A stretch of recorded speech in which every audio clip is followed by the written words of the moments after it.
Hello dear aspirants, welcome to the fourth lecture of the ethics. શેના ઉપર base છે કે ડ્યુટી બેઝડ એપ્રોચ ઉપર. અને આપણે થર્ડ લેક્ચર જોયો શેના માટે હતો? પ્રિન્સિપલ બેઝડ એપ્રોચ માટે હતો કે પ્રિન્સિપલ્સ. હવે શું આવશે? Duty based approach. અને આ યુઝફુલ થશે આપણે યુપીએસસી અને જીપીએસસી મેન્સ એક્ઝામની અંદર. This is the fourth lecture, so let's start. હવે duty based approach to the ethics આની અંદર મેન્શન કરેલું છે. તો ડ્યુટી બેઝડ એપ્રોચ છે શું? Approach focuses to the ethics on responsibilities. Responsibilities કે જે ડ્યુટી હોય ત્યાંની શું રિસ્પોન્સિબિલિટીઝ છે of the public servants. Public સર્વન્ટની રિસ્પોન્સિબિલિટી હોય from the nature of the positions they occupy. Positions કઈ, માની લો કે હાયરાર્કીઝ હોય, એની અંદર કઈ પોઝિશન્સ તે ઓક્યુપાય કરે છે. ફોર એક્ઝામ્પલ ક્લાર્ક, એનું ક્લાર્કનું મેઇન શું કોઈ મેન્યુઅલ વર્ક બધું હોય. ત્યારબાદ એની ઉપર બીજા હોય સિનિયર ક્લાર્ક હોય, પછી એની ઉપર એવી રીતે હાયરાર્કીઝ હોય. તો એની શું છે કે એની કઈ ડ્યુટીઝ છે કે જે પોઝિશનમાં એ ઓક્યુપાય કરે છે એ રીતે એને ફિલફિલ કરવાની હોય છે. હવે એની અંદર ફર્સ્ટ પોઈન્ટ જોઈએ શું હોય? Putting public interest over personal interest. આપણે જે પર્સનલ ઇન્ટરેસ્ટ હોય એને હંમેશા શું હોય, પબ્લિક સર્વિસમાં જ્યારે જાય ત્યારે એના કેવા નેચર હોવો જોઈએ એઝ એ પર્સન, સિવિલ સર્વન્ટનો એઝ એ સ્ટેટ્સમેન કેવું હોવું જોઈએ? ટ્રુ સિવિલ સર્વન્ટ હોવું જોઈએ. તો આવી રીતે એનો નેચર હોવો જોઈએ. તો એ શું, એનું એમ શું હોવો જોઈએ કે પબ્લિકનું હેલ્પ કરવી, વેલફેર અને મેક્સિમમ કઈ રીતે એને બેનિફિટ પહોંચાડી શકે, લોકો માટે કઈ રીતે કામ કરી શકે. હવે આ કોર છે પબ્લિક સર્વિસીસનો અંદરનો. આપણે જોયું કે કઈ રીતે સ્ટેટ્સમેન હોવું જોઈએ, એટલે આને શું કહેવાય છે? કોર કહેવાય છે ડ્યુટી બેઝડ એપ્રોચનો. હવે એની અંદર શું ઇમ્પ્લાય કરે છે? એની અંદર ઇમ્પ્લાય એવું કરે છે કે avoiding conflict of interest. Conflict of interest હોય એને હંમેશા પબ્લિક સર્વન્ટને એને એવોઇડ કરવા જોઈએ. હવે એનું એક એક્ઝામ્પલ લઈએ. કાર છે, એ ઓફિશિયલ કાર છે. હવે એને બહાર જમવા જવું છે, બહાર એને કોઈ બીજા સ્ટેશનમાં જવું છે, પણ એ પર્સનલ કામ માટે જવું છે. તો શું એને કાર યુઝ કરવો જોઈએ ઓફિશિયલ કાર? તો કે ના. તો શું કહેવાય ત્યારે? ગાર્ડ ઓફ, એની અગેન્સ્ટમાં એને ગાર્ડ કરવાનું. To use for personal or not, તો શું કરવું જોઈએ? નો કરવું જોઈએ. પછી જે ઓફિસની જે બધી વસ્તુ એને યુઝ ન કરવો જોઈએ. આપણે એક હતા જે સર્વપલ્લી રાધાકૃષ્ણ, એનું એક બહુ ફેમસ છે. તો એની ઇન્ટિગ્રિટી છે, એની કઈ રીતે ડ્યુટી ફોલો કરતા કે બે રીતે એની પાસે બે મીણબત્તી હતી. એક જે મીણબત્તી હતી જે ગવર્મેન્ટ આપે એ પૈસાની હતી, અને જે સેકન્ડ હતી એ કઈ હતી, કઈ રીતે યુઝ કરતા કે જ્યારે એનું કામ પૂરું થઈ જાય ઓફિસનું વર્ક ત્યારે ખુદ પોતે એ ઠારી દેતા, અને જ્યારે પર્સનલ કામ માટે શું કરતા, જે ખુદ પોતાની જે હોય જે કેન્ડલ હોય એ લાઇટ કરતા. એવી રીતે. એટલે કે પબ્લિક સર્વન્ટને એનો યુઝ નથી કરવાનો પબ્લિક ઓફિસીસ માટે કે પોતાના પર્સનલ ગેઇન્સ થાય. એમાં કેવું હોય, આપણે જોયું કે જ્યારે બ્યુરોક્રેસીનો ઉદ્ભવ નહોતો થયો, જ્યારે મેક્સ વેબરનું મોડેલ જ્યારે એના ફીચર્સ નહોતા આવેલા, ત્યારે શું હતું, એની પહેલા રાજાશાહી હતી. ત્યારે કેવું હોય કે એક રાજા હોય, પછી સેકન્ડ રાજા આવે. તો જે સેકન્ડ આવે છે તો એના જે પહેલાના જે બધા જે પર્સનલ હોય, મોસ્ટ ઓફ જે બધા હોય તો એ કાઢી નાખે, અને જે પોતાને જે લગતા હોય એને એની અંદર મૂકી દે છે. તો એને શું કહેવાય? ફેવરેટિઝમ કહેવાય, નેપોટિઝમ કહેવાય. અને જે પોતાના પર્સનલ જે હોય લોકો એને બેનિફિટ કરે. તો આની અંદર ડ્યુટી બેઝડ એપ્રોચની અંદર એવું કે છે કે તમારે પબ્લિક ઇન્ટરેસ્ટ પહેલા હોવો જોઈએ, નહીં કે પ્રાઇવેટ ઇન્ટરેસ્ટ, પર્સનલ ઇન્ટરેસ્ટ. એટલે એ ફેવરેટિઝમ ને નેપોટિઝમ ન હોવું જોઈએ, અને હંમેશા જે પબ્લિક ઓફિસીસનો યુઝ એવી રીતે કરવાનો લોકોના વેલફેર માટે. પછી second, dedicated two service. Civil servant હોય એને હંમેશા એમ શું હોય? ડેડિકેટેડ હોવું જોઈએ પોતાની જોબ પ્રત્યે, એનું કામ શું છે એના પ્રત્યે, એની ડ્યુટીઝ પ્રત્યે, વર્ક એથિક્સ પ્રત્યે. હવે આપણે જોઈએ કે પોલીસ 24/7 આપણા માટે હોય છે. આપણે ઘણા બધી હેલ્પલાઇન્સ પણ જોઈ, 112, 181, 100 નંબર. શું કામ? એ જ્યારે કામ કરે છે ત્યારે જ આપણે ચેનથી આપણે સૂઈ શકીએ છીએ. એ કારણ કે આપણા કન્વિનિયન્સ માટે કામ કરે છે પોલીસ, કારણ કે એમનું ડેડિકેશન છે એ પ્રત્યે, આપણા પ્રત્યેનું. હવે આગળ જોઈએ third point, procedure fairness. Procedure ફેરનેસની અંદર શું છે કે હંમેશા જે બધા હોય, માની લઈ ફેરનેસ મતલબ મીનિંગ એનો સિમ્પલ કે ઇમ્પાર્શિયાલિટી. એને આવી રીતે એક હોય માણસ, આવી રીતે એના બે ભાગ નહીં પાડી દેવાના. ઇમ્પાર્શિયલ મતલબ કે બે જણા આવે તો એને એકને આવી રીતે અલગ રીતે ટ્રીટ કરે અને સેકન્ડને અલગ રીતે ટ્રીટ કરે, એવી રીતે નહીં ચાલે. તો શું કહે છે કે તમારે શું હોવું જોઈએ? ઇમ્પાર્શિયાલિટી હોવી જોઈએ, ફેરનેસ હોવી જોઈએ એની અંદર. બધાને સેમ જ ટ્રીટ કરવાના. શું કામ સેમ ટ્રીટ કરવાના? કારણ કે રૂલ ઓફ લો છે. રૂલ ઓફ લો ઇમ્પ્લિમેન્ટ થવું જોઈએ. રૂલ ઓફ લોમાં શું કહે છે કે everybody should be treated equally. ઇક્વલીમાં કેવું હોય કે એમાં કોઈ વસ્તુ જોવામાં નથી આવતી, caste, creed, sex, religion, gender, કઈ એથનિસિટી છે, કોઈ વસ્તુ જોવામાં નથી આવતી. એટલે સિવિલ સર્વન્ટને ક્યારેય ઇમ્પ્લિમેન્ટ કરી શકે ફેરનેસ કે જ્યારે રૂલ ઓફ લો ને રાખીને, ધ્યાનમાં રાખીને ત્યારે. પછી એની અંદર એક મેઇન મુદ્દો એ છે, સૌથી પહેલા આ જોઈએ, એની નેક્સ્ટ પોઈન્ટ હું તમને કહું. Ensuring that all persons are treated in the same way or treated consistently. સરખી રીતે ટ્રીટ કરવા જોઈએ. ઇટ એન્શ્યોર્સ, આ પોઈન્ટ બહુ મહત્વનો છે કે ફેરનેસ કઈ રીતે હોવી જોઈએ, આપણે આગળ જોઈએ. It ensures citizens are not treated arbitrarily, discriminated or against or ignored. હવે કે આર્બિટ્રરી ટ્રીટ ન હોવા જોઈએ એને. પછી કોઈ પણ ભેદભાવ આવે ત્યારે માણસની હારે ભેદભાવ ન થવો જોઈએ. કોઈ પણ આપણે જોયું કાસ્ટ, ક્રીડ, સેક્સ, રિલિજન, જેન્ડરથી. પછી અગેન્સ્ટ અથવા તો એમને ઇગ્નોર ન કરવા જોઈએ. આ શું છે? મેઇન પોઈન્ટ છે ઇગ્નોર્ડ. કઈ રીતે? હવે આપણે આગળ જોઈએ, એક એક્ઝામ્પલ તરીકે સમજાઈ જશે. એક ઓલ્ડ વિમેન છે. હવે ઓલ્ડ વિમેન છે, ચાલી નથી શકતા, એમનું પેન્શન ઉપર જીવે છે. તો એમને પેન્શન લેવા માટે ત્યાં જવું પડે, અથવા તો એમને સાઇન કરવા માટે કે બહુ મોટી જે બેંકની બ્રાન્ચ છે તો ત્યાં લાઈનમાં ઊભું રહેવું પડે. પહેલાની આપણે વાત કરીએ, અત્યારે તો હાલમાં ઘણી બધી પ્રોસિજર બહુ ઇઝી થઈ ગઈ છે, બરાબર. એક વર્ષે એક જ વાર જવું પડે છે. તો એ લાઈનમાં ઊભા છે, અથવા તો કોઈ પણ સ્કીમ માટે લાઈનમાં ઊભા છે, તો એ એમને ત્યાં શું હોય? ચાલી નથી શકતા, નથી જોઈ શકતા, નથી ઊભા રહી શકતા. તો આપણે પહેલા વાત કરેલી શું હતી કે પ્રોસિજર ફેરનેસ, બધાને સરખી રીતે ઇક્વલી ટ્રીટ કરવાના. આપણે વાત આ કરી. પણ હવે આ ફેરનેસની આપણે વાત જોઈએ તો ફેરનેસ છે, બરાબર. ફેરનેસ આપણે રાખી અને સામે આ ઓલ્ડ વિમેન છે. તો હવે આપણે શું કરવું જોઈએ આના વિશે? એ વિમેનને આપણે કઈ રીતે, શું બધાની રીતે ઇક્વલી ટ્રીટ કરવા જોઈએ? તો અહીંયા વાત આપણે શું કરી?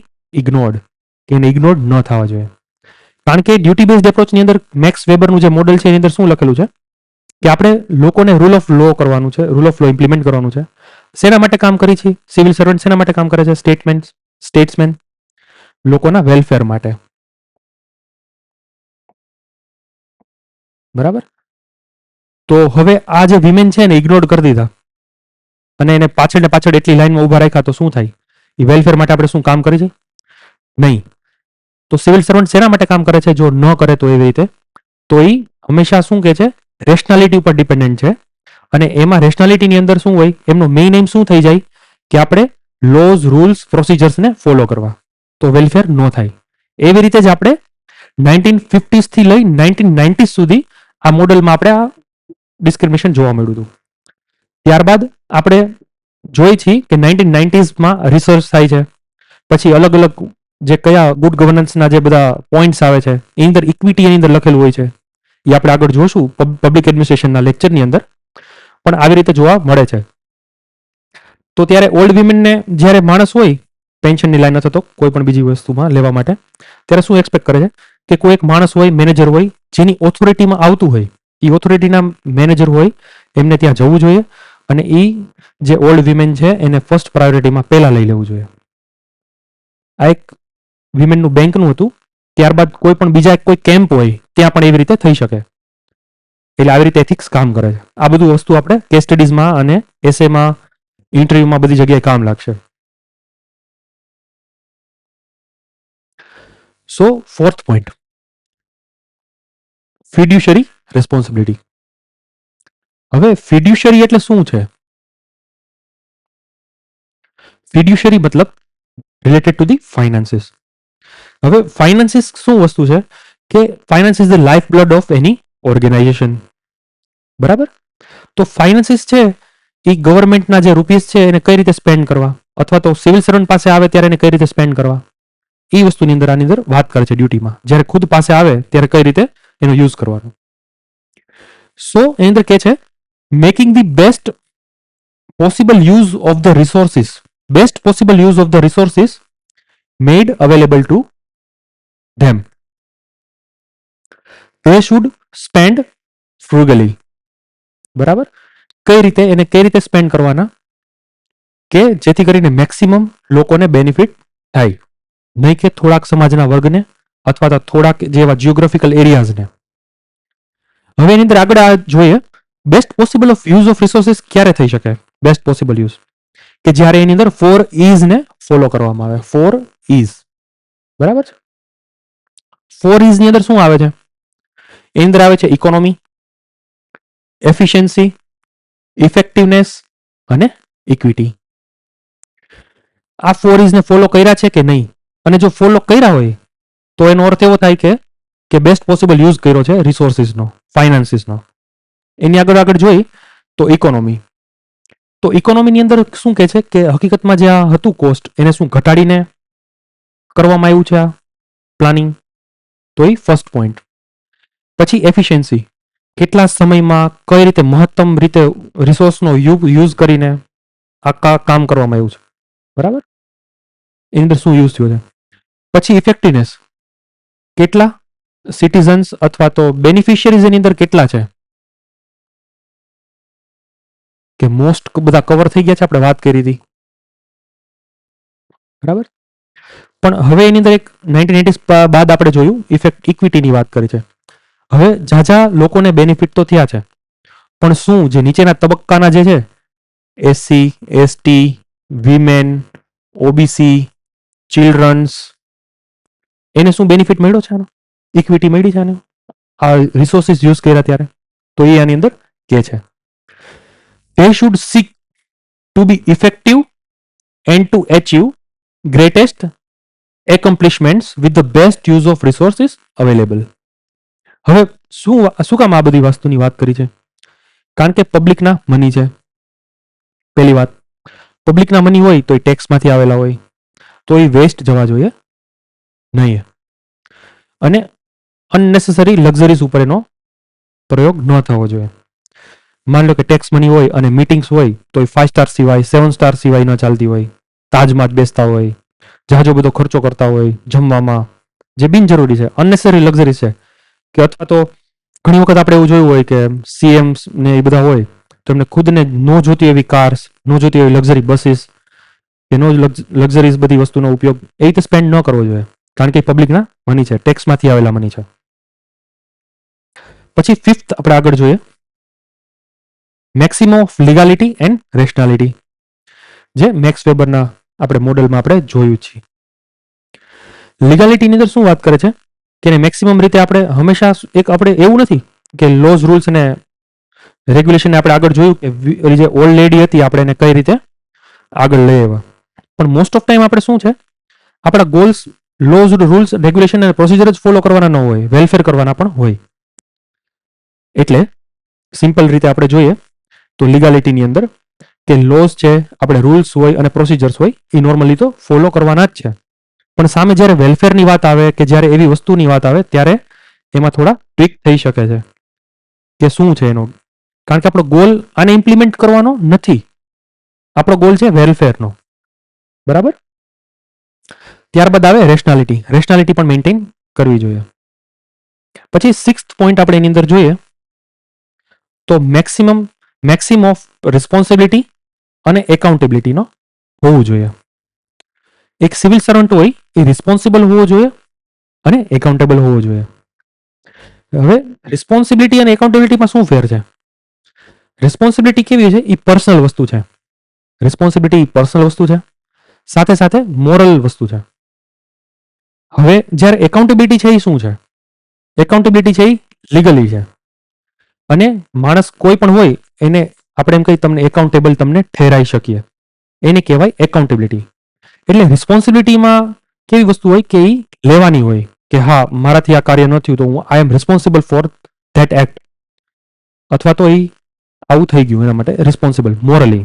જ્યારે એકાઉન્ટેબિલિટી હોય કેવું હોય, એ આપણી ઉપર હોય કે આપણને એકાઉન્ટેબલ ઠેરાઈ શકે, લીગલી હોય.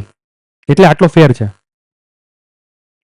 સો civil servant must accept the responsibility, morally responsible, willing to be held accountable. બરાબર, આવી રીતે. આ એક બહુ અગત્યનો એવો કિસ્સો હતો કે જ્યારે એક અંતરિક્ષમાં યાન આપણે જે છોડીએ છીએ, બરાબર, મિસાઇલ્સ હોય, તો ત્યારે એની રિસ્પોન્સિબિલિટીઝ જે ઇસરોના ચેરમેન હોય તો એ લે છે. આપણે જોયું છે કે હા અમારી જવાબદારી હતી, I am accountable for that, I am responsible for that, એવી રીતે. અને જ્યારે સફળ થાય છે ત્યારે એમ કે છે કે આ બધી જે મારી ટીમ હતું એનું હાર્ડવર્ક હતું. તો એની પર્સનાલિટીને શો કરે છે આ. પછી મેક્સિમમ ઓફ વર્ક કમિટમેન્ટ. હવે કમિટમેન્ટની અંદર વાત શું છે કે માણસ જે છે એ પોતે શું પોતાના 100% આપે છે, એ વસ્તુ છે. Commitment to his duties and perform with involvement. એનું 100% એની અંદર જે કામ કરે છે એની અંદર શું એનું મન છે, એની અંદર ઇન્વોલ્વમેન્ટ છે. કારણ કે કાર્ય જે સફળ થવામાં શું હોય સૌથી વધારે અગત્યનું? પોતાનું મન, પોતાનું ચિત્ત એની અંદર લાગેલું છે કે નહીં, અને ડેક્સ્ટરિટી એની અંદર છે કે નહીં, કઈ રીતે જલ્દીથી બધું શીખે ને બધું કઈ રીતે કરી શકે. હવે એની અંદર 8th પોઈન્ટ છે, કયો છે? Maxim of excellence. હવે જે માણસ હોય એને શું અત્યારે હાલમાં સિવિલ સર્વિસીસની અંદર કેવું છે, પ્રમોશન હારે એના કાર્યને લિંક નથી કરેલા હોતા. તો એની અંદર એક્સેલન્સ આવે છે? તો કે ના, નથી આવતું એટલું બધું. કારણ કે એને તો ખબર છે પ્રમોશન તો આવી જવાનું છે આટલા વર્ષની અંદર. જે અત્યારે બધા જે એસીઆર રિપોર્ટ છે, એના જે એન્યુઅલ રિપોર્ટ્સ હોય એમાં પણ કઈ રીતે સુપિરિયર્સનો મોટો ફાળો હોય છે, પોલિટિકલ બોસનો મોટો ફાળો હોય છે. તો એવી રીતે હાઈ ક્વોલિટી ઓફ સ્ટાન્ડર્ડ્સ છે ઇન એડમિનિસ્ટ્રેટિવ ડિસિઝન્સ. હવે એના જે ડિસિઝન્સ હોય એમાં શું હાઈ ક્વોલિટીના સ્ટાન્ડર્ડ્સ મેન્ટેન કરે છે, સેટ કરે છે કે હા આ રીતે આટલા લેવલ સુધીમાં ડિસિઝન્સ મારું હોવું જોઈએ, આ લેવલ સુધીનું મારું કામ કાર્યક્ષમતા મારું હોવું જોઈએ, કે આટલું પરફોર્મ કરી શકે એવું હોવું જોઈએ. તો એની વાત કરે છે એક્સેલન્સની. Means maintaining the high standards. કોઈ પણ કામ કરે તેમાં હાઈ સ્ટાન્ડર્ડ્સ એને ખુદના પોતાના મેન્ટેન કરવા જોઈએ. નથી કહેતા નિશાન તમારું હંમેશા ઊંચું હોવું જોઈએ, લક્ષ્ય તમારું ઊંચું હોવું જોઈએ, એવી રીતે. પછી 8th point, 9th point, Maxim of fusion. હવે મેક્સિમ ઓફ ફ્યુઝનમાં શું છે? હવે એક્ઝામ્પલ તરીકે આપણે લઈએ, એક સિવિલ સર્વન્ટ હોય, કામ કરતું હોય, તો એમાં એને ઓર્ગેનાઇઝેશન હોય અને ખુદ પોતે પોતાની પર્સનાલિટી હોય. આપણે ઘણું જોયું છે કે ઘણા આઈપીએસ ઓફિસર છે, આઈઆરએસ ઓફિસર છે, એ પોતે શું કરે છે? પોતે જોબ છોડી દે છે. શું કામ? કારણ કે એનું ફ્યુઝન નથી થતું. એનું જે ફ્યુઝન થવું જોઈએ એ નથી થતું.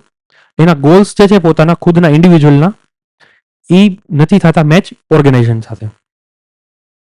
ઘણા આઈપીએસ ઓફિસર્સ પણ આપણે જોયેલા છે, જોબ થોડા વર્ષ કરી જોબ અને પોતે જોબ છોડી દે છે. શું કામ? કારણ કે ફ્યુઝન નથી. એટલે એવી વાત કરે છે કે હંમેશા ફ્યુઝન થવું જોઈએ ગોલ્સનું. ગોલ્સ કયા કયા હોઈ શકે? કે ઇન્ડિવિજ્યુઅલ ગોલ્સ, ઓર્ગેનાઇઝેશનલ ગોલ્સ અને તથા સોશિયલ ગુડ્સ. આ ત્રણેયનું એક ફ્યુઝન હોવું જોઈએ. એનામાં ખુદનામાં પણ એવું. અને આ આપણે આગળ જોશું કે ક્યારે થઈ શકે, કે જ્યારે માણસમાં ખુદમાં શું હોય? Emotional intelligence. ઇમોશનલ ઇન્ટેલિજન્સ હોય ત્યારે આ રીતે ફ્યુઝન કરી શકે, ખુદ પોતે એક્સેપ્ટન્સ અને ફ્યુઝન. પછી 10th, maxim of transparency. Good ગવર્નન્સનું આપણે આગળ જોયું હતું પોઈન્ટની અંદર. ગુડ ગવર્નન્સમાં મેઇન ઇફેક્ટિવ છે આરટીઆઈ એક્ટ 2005. તો જે એક્ટ છે એની અંદર શું વાત કરે છે? સેક્શન 4 ની વાત કરે છે. સેક્શન 4 એવું કહે છે કે સિવિલ સર્વન્ટને ખુદને આવીને પોતાને જે બધી ઇન્ફોર્મેશન હોય બધી વસ્તુની પ્રોવાઈડ કરવી જોઈએ લોકોને, સિટીઝનને, જેથી કરીને સિટીઝનને અવેરનેસ થાય. સિટીઝનને અવેરનેસ થાય તો સિટીઝન પાર્ટિસિપેટ કરે. સિટીઝન પાર્ટિસિપેટ કરે તો શું થાય? એક કી ખુલે જે ગુડ ગવર્નન્સની છે, અને એની ગ્રીવિયન્સીસ હોય એને સોલ્વ કરવી જોઈએ. તો આવી અંદર વાત કરે છે ટ્રાન્સપરન્સીની. તો આ જે ટ્રાન્સપરન્સી છે એ મેન્ટેન થવી જોઈએ. બરાબર. પછી 11th, maxim of national interest. National ઇન્ટરેસ્ટમાં શું છે કે નેશનલના ઇન્ટરેસ્ટ હોય એને શું કરવાનું? પ્રોમોટ કરવાના. પ્રોમોટ નેશનલ ઇન્ટરેસ્ટ હંમેશા હોય. એમનો મેઇન એમ શું હોવો જોઈએ? નેશનલ ઇન્ટરેસ્ટને કઈ રીતે આપણે આગળ વધારીએ. પછી 12th, યુટિલિટેરિયનિઝમ. આની અંદર શું વાત કરે છે? આ જોન રોલ્સનો જે નિયમ છે એ શું વાત કરે છે કે હેપીનેસ છે એ મેક્સિમમ પીપલ સુધી પહોંચવું જોઈએ. જે લાર્જ તબક્કાના સોસાયટીમાં છે એમને સુધી બેનિફિટ્સ એમને પહોંચવા જોઈએ. એટલે એમના સિવિલ સર્વન્ટના કોઈ પણ નિર્ણય છે, કોઈ પણ ડિસિઝન્સ છે, એનું જે કમિટમેન્ટ છે વર્ક તરફનું આપણે જોયું, પછી એને જે એથિક્સ ફોલો કરે છે, જેનું ડેડિકેશન છે, એ બધું કેવું હોવું જોઈએ કે મેક્સિમમ હેપીનેસ સુધી લોકોને બેનિફિટ થાય, વેલફેર થાય, એનો ગોલ એ હોવો જોઈએ. તો આ વાત એની કરે છે યુટિલિટરિઝમની. બરાબર. 12th point. હવે આપણે આગળ જોઈએ 19th, maxim of integrity. 13 and the last one, integrity. Integrity શું કહે છે? ઇન્ટિગ્રિટી એટલે મતલબ અખંડિતતા. That cannot be broken. એ તૂટે નહીં. એ માણસ હોય, એ માની લો કે ગમે ત્યાં હોય, એ ગમે તે પરિસ્થિતિમાં હોય, ગમે તે સર્કમસ્ટેન્સની અંદર હોય, પણ એની ઇન્ટિગ્રિટી હંમેશા સેમ જ રહેશે, તૂટશે નહીં. એની પાસે શું હોય?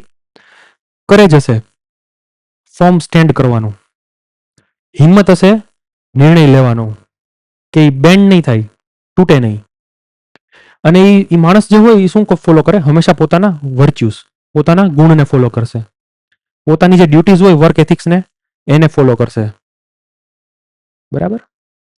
એટલે બેઝિક ડ્યુટીઝ એની અંદર શું હોય? બી બાઉન્ડ બાય એન્ડ અપહોલ્ડ ધ લો. લોને અપહોલ્ડ કરે એવી રીતે.